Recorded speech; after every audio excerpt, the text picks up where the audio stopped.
All right, we're back here on the Full Ride, the Chase Thomas podcast with fellow University of North Georgia alumni Matt Green rocking a Dave Matthews Band t-shirt. Is that what I'm seeing? Yes, sir. A little baby. Old Dave Matthews. Oh, you don't like Dave?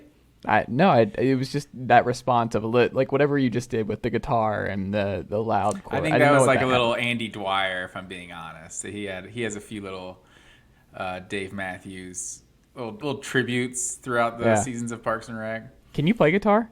No, I can't play any instruments. Yeah. Did you ever do band or anything like that growing up? Did you ever try? I didn't. No, I didn't do it. I got kicked out of band after 2 days in middle school. They said I was so talentless that I needed to do something else. I kid you not. I tried. The thing in band in middle school, I never wanted to do it to begin with. I'm just not a music guy, and I never wanted to do it. My parents, when I was younger, it was all about like, well, you can't just do sports and everything. Like that just cannot be your everyday curriculum. And they tried to expand my horizons, and little did they know, God had other plans because my dad would say the same thing, man, all the time. It's like, really? Because I'm pretty sure you're like recalling like the 72 Lakers starting five. Like where do you think I got this from, bro?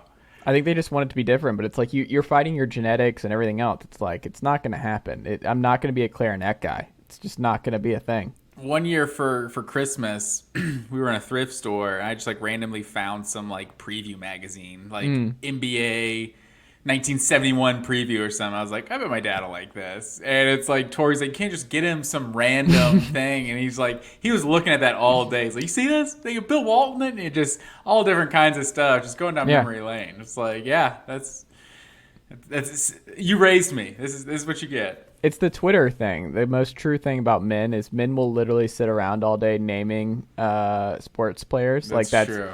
That really is what we do. We could do that all day. It's kind of what podcasting is, I guess, really in a nutshell. It's just like, here's a bunch of stuff that we remember. Matt Green, 93 days until college football. Is that where we're at right now as we're recording this late on a Wednesday? Yes, sir. Well, technically, once it's out here in the universe. Oh. June 2nd, Thursday, will be 93 days until the college football season. So I was thinking, who's the greatest 93 in the history of college football? Is there anyone that comes to mind for you? Well, we talked off air, so I know mine's already kind of spoiled because I think it's Sue, Ndamukong Suh. But oh, yeah. So I thought of Richard Seymour. It's a good one. Oh, NFL bad. Hall of Famer, Georgia great, as well as Jonathan Allen. At Alabama, he was kind of forgotten, yeah. He was a force that year. Yeah. I would say he was probably the best player on that defense. That was the one scoring all the points. That they would have been like 6-6 if their offense didn't score a touchdown or some crazy stat like that. How many touchdowns at Alabama? It was like 2015, 2016 scored. But yes, the best number 93 of all time, Ndamukong Suh. I think it's fair to say for an interior lineman, his senior year, 2009, just absurd. Like, if a defensive lineman is ever going to win the Heisman, like, that was it. 2009 was what, Bradford? No. Bradford was 08? Would have been Tebow? Shoot. Who's 2009? I'm just saying this off the... No, Tebow was 07. Bradford 08. Shoot. Was it an Ohio State guy? Mark Ingram. Mark Ingram, okay. So, if a defensive line was ever going to win the Heisman, it was definitely Suh. 20 tackles for loss, 12 sacks. He was just absurd that year. Mm-hmm. But it got me digging even more on the 93 theme here. Mm-hmm. I had to go to Mr. 9-3, which is Bo Pelini, sir. Are you aware of what Bo Pelini did in his time at Nebraska? Like, it's crazy. Like, you remember that famous clip, right? That kind of led to him getting fired from Nebraska when he's just basically just roasting the fans. Like, I don't know who these guys think, what they think we're supposed to do. Like, he was 100% right. Like, I'm not sure what Nebraska fans expected Bo Pelini to do. I started looking at this man.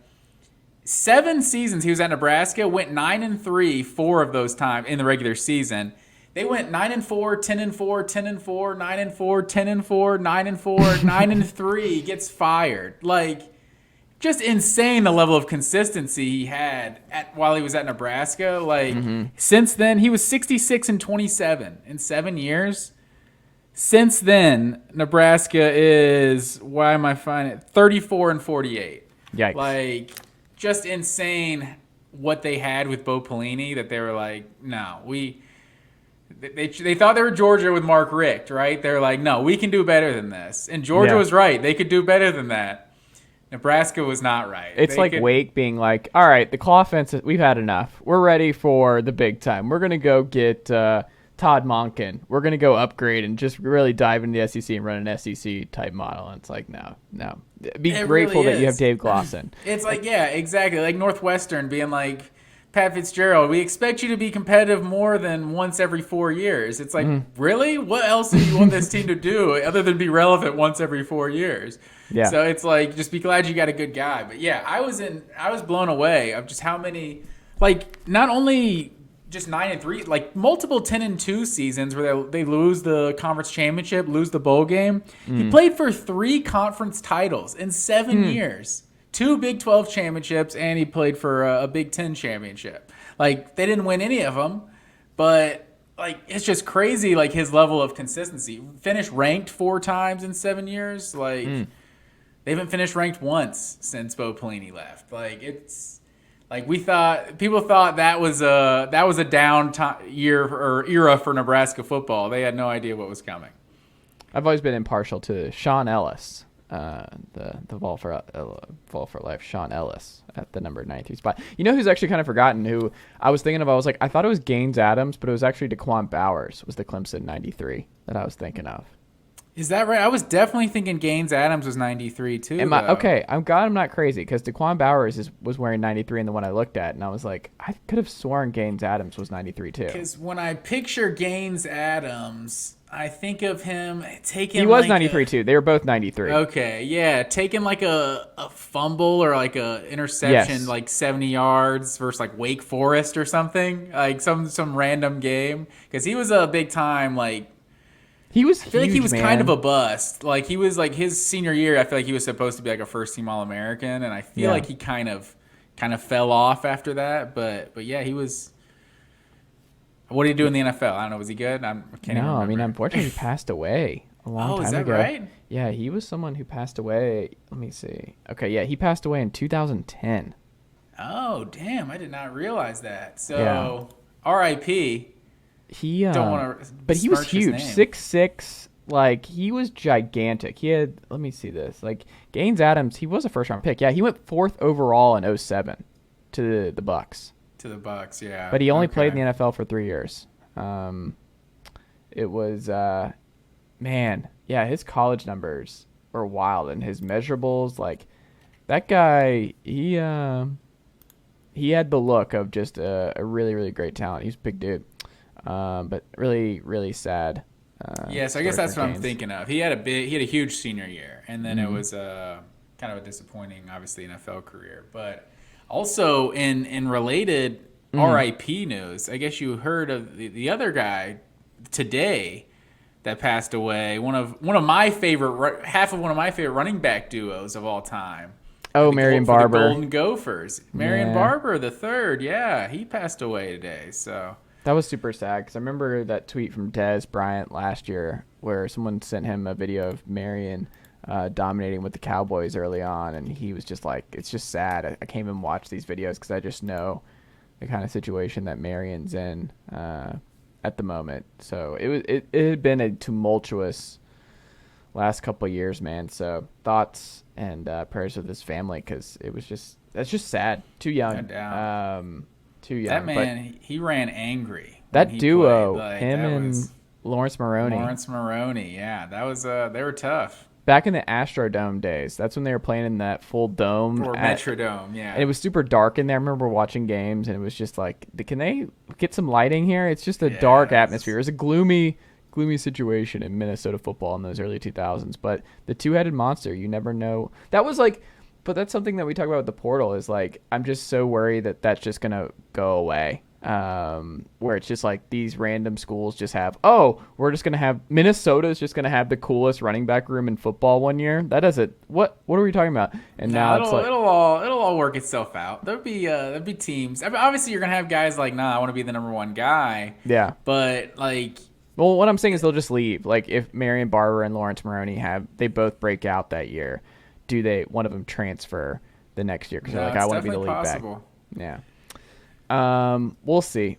Matt Green. I have some Nigel the Nighthawk news who dropped some stuff off for us. The Sugar Bowl moved to New Year's Eve because of a conflict, to avoid a conflict with an NFL game. What do you think about that? Yeah, I like that it's going to be on Saturday now. It was weird. Why would it ever be on? Like, why would it? So they're saying it was supposed to be on Monday night, essentially, right? On the 2nd. Yeah. Like, that seems like a weird time for it to be anyway. Like, why are we putting in college games on Monday night? I wish all of these games would be on Saturday. You know, at least all the good college bowl games would be on Saturday. Like, if you want to just fill time with the Emerald Nut Bowl or whatever, like, yeah, I don't even know if that's a sponsor anymore. But yeah, I don't even know that's not the name of the company. But you know what I'm saying. Mm-hmm. Yeah, it's kind of weird because I feel like they've typically, if I'm remembering right, it feels like the playoff kind of gets its own day, that none of the games will be the same day as the playoff. But I feel like it's going to be an awesome day for college football, right? We get the Sugar Bowl at noon, and then whichever Peach Bowl, Fiesta Bowl at like 4 and 8, like that's going to be just an incredible day for college football. Speaking of an incredible day of college football, really an incredible time to be on Rocky Top, as you know, with being an everything school and the amount of success. The first SEC team to win the basketball and baseball conference tournament in the same season. Pretty wild stuff. Dominance across the board. This Tennessee team, as regionals comes up here in Knoxville over the weekend, have the opportunity to put together the single best college baseball season of all time if they can finish the drill here. But they have just as many. Here's a crazy stat for you, Matt. They have 141 home runs this season, right? They've given up 141 runs altogether. They have just as many home runs as runs they've given up. Like, it's just silly what's going on in Rocky Top. The Danny White vibes could not be better. And the reason I bring all of that up, outside of the fact that the everything school is very much in motion here, I lost track. We had like 3 or 4 in there for those keeping along, counting at home. Shout out to Graham Coffee and friends who do keep track at home and everything else. So, Rocky Top Palooza happened over the weekend, and it was a gigantic recruiting weekend over the holiday weekend. Is that really what it was called? Yes. And Nico came in, Francis Mauigoa, the 5-star kid out of IMG, Chandavian Bradley came in. We had Rico Walker. Carnell Tate came in a couple weeks ago, so he is still doing like the individual thing. I think he's going to come in one more time this summer. I think Deshaun Bishop was there this weekend. Lucas Simmons was there this weekend. A lot of 5-stars, and Tennessee is now per On3 favored to land Francis, Carnell, and Chandavian all in this 2023 class. It's already in the top 7. It's looking more and more like Matt Green that Tennessee will finish somewhere in the top 5 in the 2023 recruiting class. And this weekend was, by all accounts, just a gigantic win because it wasn't any ball. Like, it was all just having fun and having stuff for the kids to just have fun with this class. And it was actually like, it was just a great idea to like get all these 5-stars on campus at the same time and hang out with everybody. And it helps when you have a 5-star Nico already locked and loaded, but just exactly what they needed to kind of make sure that they finish strong here and land a top 5 class because the momentum's there. You heard that I think it was Eric Cole on Locked On Balls talked to some, I think, different programs and coaches around the country about like who's leading the pack in NIL collectives and like who's running things, and number 1 being A&M, number 2 Tennessee, then Georgia at number 3. But there's like a distance between like A&M and Tennessee are like running away with it right now, and then Georgia's right there, and Bama's not far behind them, and then there's like this huge drop off. Like, it's those 4 in the SEC, and then it's just like boom. Like there's not like they're playing catch up, and you read the quotes from Kentucky this week and their AD, and you're like, oh man. And I was talking to Auburn Live's reporter last week, and talking about like they're just going to take it slow with NIL with Brian Harsin. And one of the things I thought was interesting was Austin Price said on the VolQuest podcast, I think last week, really great Tennessee insider, was that like, I just lost my train of thought. Oh my God, I just lost my train of thought. Why did I? Oh my goodness, it just zapped. This is what happens when you're recruiting late at 10:30. But ultimately, they did really well. It will come to me in a second. But what do you make of Tennessee's big weekend and trending in the right direction for the top 5? Yeah, I think it makes a lot of sense. Obviously, even without NIL being a factor, it feels like Tennessee is that, sleeping giant program that is on the right track. And so this seems like the logical team to have some momentum in the recruiting landscape, like a big first year. Maybe not a huge first year, but a solid first year from Josh Heupel, like at least something worth getting excited about. By the way, I just remembered. Sorry, I'm going to forget it again. Talking about Harsin, it had to do with Auburn. It had to do with Auburn. And he was like, people are using recruiting, like the reason Auburn's getting killed in recruiting right now is that Auburn, every coach in the SEC can just be like, he's not going to be there next year. Like it's one of those things where you can't bring in anybody because no one expects him to be around. So Auburn's kind of screwed because they are not committing to him full time. And it's like every coach around the league, and they get them in the room. Like, you're thinking about Auburn? Dude's not going to be there next year. It's going to be a whole different staff. And that was something he said, like, also people used against Tennessee the year prior, where it's like, what's going on with Pruitt, and then a late hire with Heupel. He hasn't played anything, and then that's why like everyone got pulled in the portal. It's just that like Tennessee had no leverage, and everyone could just be like, you can't. What? It's a dumpster fire. What can you do there right now? Like, you got to get out of there. So that was the thing about Auburn, is like Auburn's kind of screwed for the foreseeable future because there's no path to them getting these commitments from any of these guys, because the top guys, because there's just every other team can be like, they're not going to be there next year. So are you really going to do that? Yeah, I think, and it makes sense, right? Like, what else would you tell someone? Like, I think we both sit here today and like, yeah, it's a greater than 50% chance that Harsin is not back next year. It feels like right now, at least. So, well, I did write about it last week, where like there's a case that Auburn's the chaos team, and I wrote about like why, and like when you look at their schedule, and like they get to burn Georgia and Bama on the road, so they get their important games at home. They got a lot of winnable toss-up games at home. If they beat Penn State, and then they beat like an Arkansas who only returns like 9 starters altogether next year, they take down Ole Miss. They don't blow the Mississippi State game like they did a year ago. Suddenly Auburn's a chaos team, and they're like, they could just surprise. Auburn's schedule is just so absurd. It's almost like this is why Malzahn didn't get fired after a lot of like 4 or 5 lost seasons, because it's like, yeah, but don't you remember all those good wins we had? Like, yeah, we had a lot of great moments too, but we play 7, 8 ranked teams a season and we lose to half of them. Like, it feels like every year, and then they usually end up getting upset by someone in there too. So it's so hard to judge Auburn, because like no one has to deal with just the direct rivals, just immediate rivals right there on their borders, like Auburn does, and inside their borders like Auburn does. So and then they've definitely not shied away from scheduling big time non-conference games too. So their schedule's just been absurd for basically like the last like 6-7 years, just every single season. Yeah, well, we'll see what happens there. They're bound to ruin somebody's season, though. Yes, in terms of creating chaos, they're gonna win some. They almost games. did it to Bama last year. They were unbelievably close to doing that.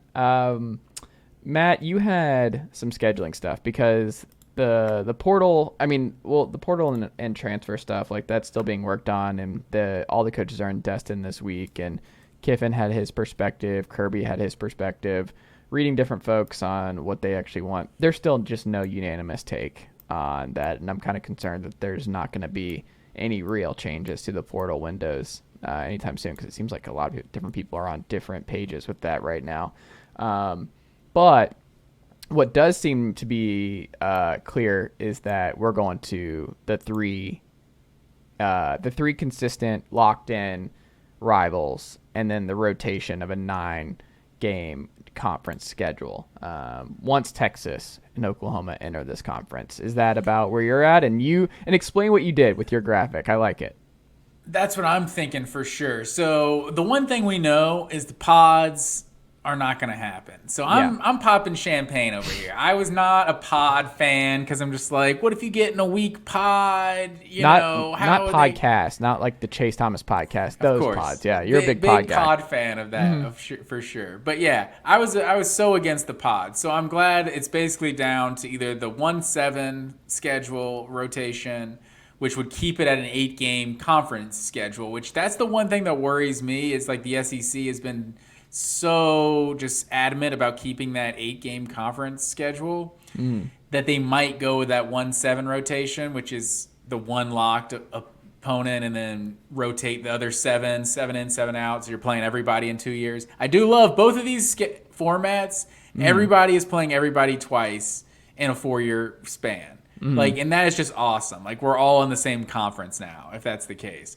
So, but yes, I'm in favor of the 3-6 model where you have the 3 locked rivals and then the 6 teams rotate in and out. And then you would have to go to a 9-game conference schedule in order to do that. But I just feel like a 9-game conference schedule, like everyone's going to have a gauntlet for sure. It's just, it's going to be insane, but it's going to be worth it. It's just going to be a way better product for the fans.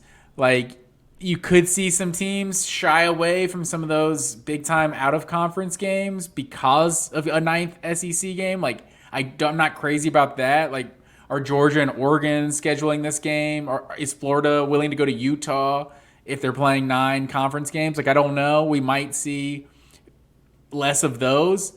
But I also kind of think it's worth it because the SEC is just that good that it's like we're going to have more compelling SEC games. I wonder if a casualty could also be those locked rivals that teams have at the end of the season with Florida State and Georgia Tech and Clemson. If you're now playing 9 conference games, I do worry a little bit about those games going away. But for Georgia and Georgia Tech, it's like, yeah, whatever, get rid of the game. I don't think anyone cares. But Florida State, South Carolina, Clemson, even Kentucky, Louisville, like those would be bad games to get rid of. And I think ultimately that's why the 3-6 model just works so much better than the 1-7. Because if you go to 1-7, everyone only has one direct rival, right? Yeah. Like who's Tennessee's biggest rival? Like Florida, Alabama? All time it's Alabama. Neither of those teams would be Tennessee would not be their first rival, right? Georgia and Florida would be locked up. Auburn, Alabama would be locked up. So Tennessee's locked rival is Vanderbilt. It's like you're not getting Georgia, Tennessee, or you're not getting Georgia, Tennessee every year. You're not getting Florida, Tennessee every year. You wouldn't be getting Alabama, LSU every year. Like, there's some of those games, Georgia, Auburn. There's some of those games, like, regardless of what we do to the schedule, like, we have to keep those traditional rivalries. I think that's kind of the best thing college football has going for it. Like, these rivalries are kind of I don't know, just the phrase, the blood life of the sport. I might be getting the lifeblood. Lifeblood. There you go. Getting that wrong. But yeah, I just feel like rivalries are that important. I think if you went 1-7, like you're still playing everybody twice. You're playing everybody in a 2-year time frame. Yeah. But just some of those games, like we're already gonna lose. Like what you said with my scheduling format I sent you, like you're already gonna lose some games like Georgia, Tennessee. Like. Just because there's going to be casualties, like with Tennessee's locked rivals being Vanderbilt, Florida, and Kentucky. Like you're going to try to keep as many of those, like with Georgia playing Florida, Auburn, and South Carolina. Like you can keep a lot of the tradition that we have, and instill everybody playing everybody in 2 years. So I think ultimately the 3-6 model is going to be what wins out. I think that's what kind of has the most momentum at this point. Well, based on your locks and your like lock 1, lock 2, lock 3, for what you are putting out, I agree with the vast majority. I do think when you think about it, who do you like? For me, I think the team that gets kind of screwed, where you look at it and you're like, "Oof, that's rough for them," is Texas. Texas, you're like, oh God, if your locked in rivals are Arkansas, A&M, and Oklahoma, that's just like your locked in rivals, and you rotate everybody else. You're like, oh God, it could be really ugly really quickly for the Longhorns. No, without a doubt. But it's like you go looking through a lot of these, and it's like Alabama's got Auburn, LSU, and Ole Miss. Georgia's got Florida, Auburn. South Carolina's not as strong, but like, and I think that's what makes this model so good. Is like, I think if you look at all these, Kentucky's clearly got the weakest locks of the three. South Carolina, Vanderbilt, but you have Tennessee in there. Mm-hmm. But it's like, then if you look at who there's in their rotation, like their schedule's a gauntlet still. It's like you're going to have Oklahoma and Florida and Texas on your schedule, and then Alabama and Georgia and LSU the next year. It's like, so you're not going to hide from anybody with this rotation in general. And I think just having the locked rivals, like there's certain teams that just have to play every year. Like the Golden Boot, LSU, Arkansas. Like, they're not each other's number one rival, but that's a game that just you got to play that game. Like, it would be interesting though. You have Tennessee dropping Alabama as one of their three, and I would be pretty surprised if Alabama is not one of the three for Tennessee. I would be surprised. And it's tough once you're going through all of them. It's tough to know exactly, because I feel like Tennessee's number one rival feels like Florida to me. Like, that's just I mean, it's just the most pressure-filled. Like, that's the most pressure-filled game. But I would say, I mean, I guess it probably is. I think it's the most hated rival. I don't know if it's the best, but Tennessee fans hate Florida more than any other fan base. So it's the most passionate. More than anything, I feel like Tennessee feels like Kentucky's biggest rival, right? Like, who are Kentucky's rivals? Kentucky's biggest rival is Tennessee. Like, but Tennessee's biggest rival is not Kentucky. Yeah. That's what I was trying to say. Yeah, it's like the Mad Men scene where it's like, I feel sorry for you, and it's like, and Don Draper's like, I don't think about you at all, and that's how it is with Tennessee, Kentucky, where it's like, no, there's just exactly. So it's like, who do you put as Kentucky's locked rivals? Like Vanderbilt's locked rivals, right? Like Tennessee, Vanderbilt just has to be one. Who did you have for Kentucky? State. Kentucky has South Carolina, Tennessee, and Vanderbilt. Yeah, I mean, it's tough because like you could sell me on Missouri getting in there. Maybe as like give them a Midwest type deal, but I don't know. Like Kentucky, there's not really a great answer, but I think I would probably, if I had to guess what the three is, and we're going to three, I would guess Tennessee's is Kentucky, Vanderbilt, and Alabama. That's what I would guess. I'd put a pretty healthy amount down on those. See, so no Florida, Tennessee. Mm-mm. See, I don't know about that. I mean, I'm not disagreeing. Like, it's not what I want. What I'm saying is what I think is going to be the three. Yeah, I could see it. I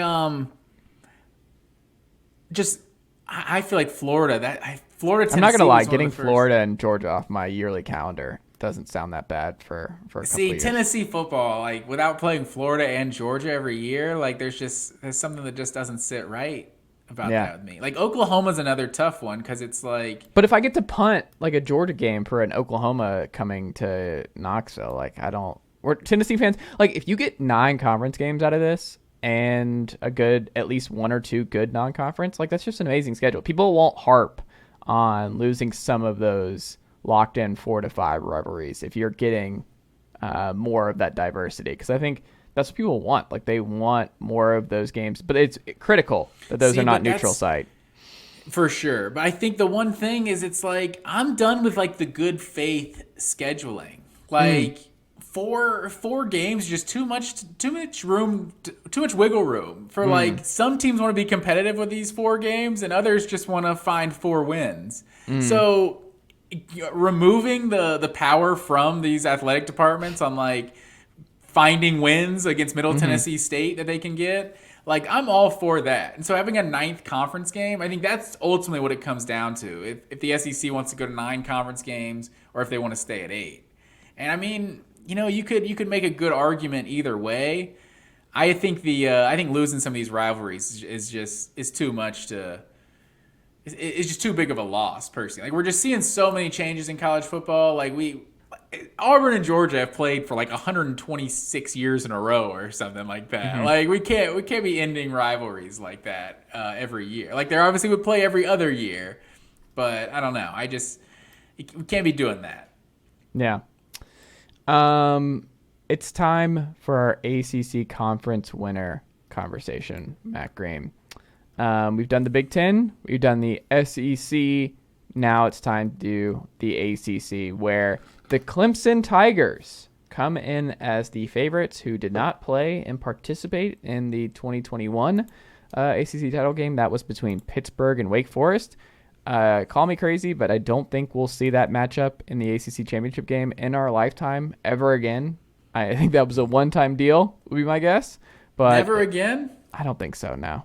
Too random. Wake's never getting back. I just the idea. Hey, Wake, that's what their second one, right? Like they were second or third? No. Second. Maybe the second. That 1 year with Riley played Skinner? Georgia Tech, right? They did play Georgia Tech in it. Riley Skinner. Yeah, I think that's a good pull right there. That was like in Jacksonville, right? I just remember that game being like Jacksonville, that field in like December, January, it's just terrible. I feel like every Gator Bowl and every like ACC championship and when it was in Jacksonville, just the field just looks disgusting. Like it's just been destroyed. Like I guess it's the Tax Slayer Bowl now. It's the field always looks terrible. Well, we've got Clemson 1.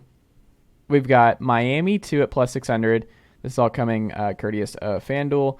NC State plus 800 at number 3. Love that one. Not to just throw up all my cards out here, but NC State is the pick. If you want to throw like $50 on non-favorite to win this conference early, NC State plus 800. It's very good value.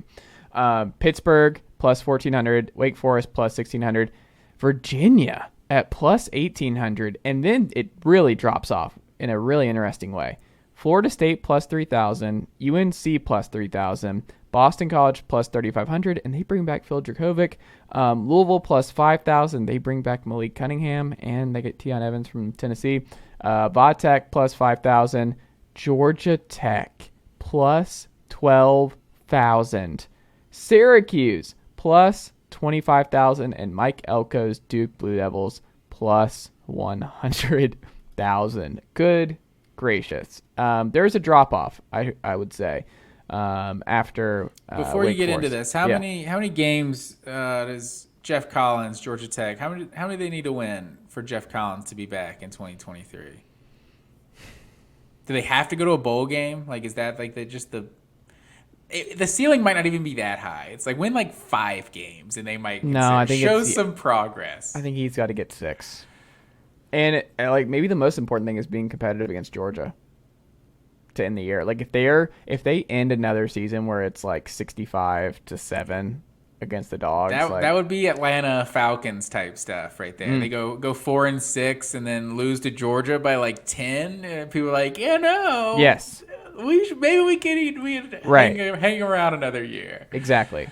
Like that might be the most important like thing for him. I don't know. I hope that's not the barometer. Hold on. This is an interesting should factor in. Well, let's rank this because Clemson's in this ACC is in an interesting spot. So new coaches at Miami, at Virginia, at Virginia Tech, and at Duke. Who do you think has the best first season? Is it a lock that if you had to rank in those 4, who do you think has the best year ones? I feel like Virginia Tech. They feel like You think they win more games than Miami next year? Oh shoot! I didn't include Miami in there. Okay. No. I think Miami definitely wins the most of the first-year head coaches for sure. I was just in terms of being a ACC champion pick. I feel like Miami might be like the second best pick because I'm with you. You know, we're drinking the NC State Kool-Aid, and just the sheer numbers of this. Like for Clemson to be such a heavy favorite, you're not even getting that much for your bet, right? So.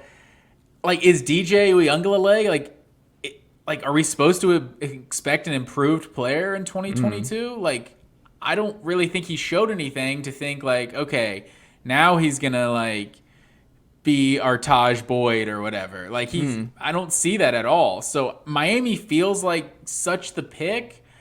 I just don't trust Cristobal. Like, it's just something about Cristobal, I guess, more than anything, because I think Miami has just a lot of the the tools there, a lot of like the bones that would say that they're the team to pick for the ACC championship, and they avoid Clemson on the schedule this year too, I believe. I had it pulled up, but yeah. So I don't know. I went back and forth with Miami and NC State. I feel like there's something I don't trust about Miami, but as far as the first year head coaches, I would definitely take them over the others. Miami feels like more of the long-term play to me. Still a lot of turnover this year. They're expecting a lot, and maybe if Tyler Van Dyke... They do play Clemson second to last week of the year. What would you guess Cristobal's all-time win-loss record is? Well, they had some bad years at FAU, right? FIU. FIU. So he had some bad years there. So I bet he's around like 40-40 or something like that. He's 62-60. Yeah. Okay. I didn't give him enough years, but yeah. I mean, but what's the Oregon? But at record? Oregon, he was 35-13, so 72% win percentage. With a couple conference championships in there. Yeah, and 2020 obviously messed that up. But the 2020 year, he was only 4-3. I don't know. They did win the conference championship, right? They did, and they went to the Fiesta Bowl. They didn't win the Pac-12 North. They still won the conference. That was a crazy time. What a time to be alive. He won 9 games in year 1 at Oregon. So I think there's an easy path to Miami. Like, if you told me Miami won the ACC next year, I wouldn't be stunned. No, I agree with that. But I still think Clemson, like, they should win it. Like, Clemson, the drop-off shouldn't come yet. Like, a healthy Will Shipley should be huge for them. They still got a lot of talent from the recruiting classes years ago. Now, do I think that they're going to have this stranglehold on the ACC, like, next year or the year after that? I don't think so. I think the tides are turning, and I think it seems like they're kind of behind on NIL. I am worried about how Dabo is going to continue to adapt to this rapidly changing environment. Now that we've seen kind of where they're at without just an all-time great quarterback, they just had 6-7 years straight of unbelievable quarterback play, and they deserve credit for finding those guys and developing them and turning them into superstars. Like, a lot of people can sign 5 stars and them not turn into anything. Like, they deserve a lot of credit for hitting them back to back, but now we've seen like what Clemson kind of looks like. And it's funny because we talk about them like they went 7-9 last year and they went 10-3. Like, they won double-digit games. It was just ugly. And people forget, it's like they took Georgia to the wire. Like, the defense was legit last year for Clemson. Like, that was a physical slog. Like, they were going back and forth, and no one came out of that game looking like world beaters. People had questions about Georgia. It's like, are they going to score enough with this defense to win? That was a question coming out of that game. And because we hadn't seen the Stetson Bennett offense yet. Right, but Clemson did that, and that was in week 1. So it was just the offense was so bad over the course of the year, but they got decimated by injuries. The recruiting just hasn't been great the last couple of years. They're not doing the top 3 classes anymore, and they still have enough veterans who came in from those 5-star, 4-star classes, but that's going to change. I just think they're going to go away. I think you might be onto something. That 2020 class is the class with Brucey and the other defensive lineman that Miles Murphy. Yes. So that was like that superstar class, number 3, ranked 3rd overall. Like, they're juniors. So kind of to your point, once that class runs its course, it's not necessarily as elite. Like, they still signed the 5th ranked class in 2021, and they were top 10, I think, last year, 2022. But like, that's not what they were like as small. Like, they were signing small classes, I think, a lot of the times with Dabo anyway. But they were still getting some 5-star players. Like, they were signing some small but like elite classes. Clemson had 1 5-star in the 2022 class. 10 3-stars, 9 4-stars. Yeah, so it's definitely gone downhill a little bit. I think, another ACC championship, another playoff appearance, then like you could see, them pick up right where they left off. Maybe you're right. Maybe right this now, is by the way. 32nd right now. Yeah. It's still early though. I can't be counting 2023. Yeah. 6 months. They need to lay off my guy Vic Burley. Needed him in Knoxville too. They need to lay off my guy from Warner Robins, Vic Burley. Need him in Knoxville. Oh, he's a dog all day, man. He's not a dog. Not a dog. Well, hey, he's from Warner Robins. I wouldn't He rule it is. out. But I know he's a big time target. But yeah, I don't know what to make of Clemson. I think you're right. I think there's a lot of overreacting to what happened last year, but I think it's like we don't necessarily talk like we know about the injuries on defense. We don't necessarily acknowledge them, how big of a difference they made. I think we all just it all comes back to Uyunglele. And if he's not a difference maker, if he's not a guy that they can just can win them games, then I don't feel like they can win the ACC. Like they're just not. They're gonna get tripped up. Like even Trevor Lawrence and Deshaun Watson's teams. It's like those teams seem to get tripped up or come close to getting tripped up once or twice a year. Kelly Bryant, those type teams. Like this team is not those teams, and I think the ACC, like it's got a couple of these dark horse teams that could upset them. So especially when you talk about quarterback play, like quarterback play is the ultimate X factor. Like that can change a game, and if they're getting what they got out of Uyunglele in 2021, and they're running up against some of these guys, Brennan Armstrong, the list, Tyler Van Dyke, the list goes on, like. Devin Leary, there's a bunch of good quarterbacks in this conference that could potentially, steal a game from them. So with how heavy of a favorite they are, I don't like Clemson this year. Okay. I don't hate it. What's your best value outside of NC State? Outside of NC State, like if I'm just like I feel like after that it's just kind of taking a long shot. I don't hate Louisville at plus 5,000. Yeah. I don't hate that. I was gonna say Boston College. Yeah. Like, I don't know. Like I was high on Boston College last year as a sleeper, with Zay Flowers, and if they get Jerkovich back, and if he's the guy he was before, maybe Boston College could make some noise. But yeah, the bottom half of the ACC, like maybe just Florida State out of just name recognition. Like who knows? Maybe Mike Norvell gets them back on the right track. But I haven't really seen anything tangible to think that that's going to happen. Yeah, we'll see. I am curious. Who do you think wins more games? Because both Virginia schools change coaches. Do you think Elliott or Brent Pry wins more games in year one? See, I'm going Virginia Tech. Interesting. Because Elliott's, he's in Mendenhall did not leave that program in bad shape. It's not like he got fired. He retired from college football. Like he was just like, I'm burnt out. I'm done. I'm going to go hang out with my family. And they got a great quarterback. They got a gunslinger up there. Brennan Armstrong's back, the southpaw. No, that's fair. The quarterback play is. I don't even know who's going to be under center for. You may have convinced me. Maybe Virginia is. That's probably the play right there. Virginia Tech just always feels better than Virginia to me. Like it's a better football program. They're sexier program. I always got to go with the Hokies. What is that all-time rivalry record? Do you know? I don't. Off the top of my head, I know a lot of random things off the top of my head. Oh, what would you guess? I have it in front of me. Fun fact, Virginia leads the all-time rivalry 48-41. Oh, is that your guess? Yeah. You think Virginia leads the rivalry? I don't know. I just Virginia Tech leads at 60, 38, and 5. 60 to 38 and 5? Mm-hmm. I should have known that. Also, shout out to these two schools. Not the actual number, but... Well, Virginia Tech has won the last two, interestingly enough.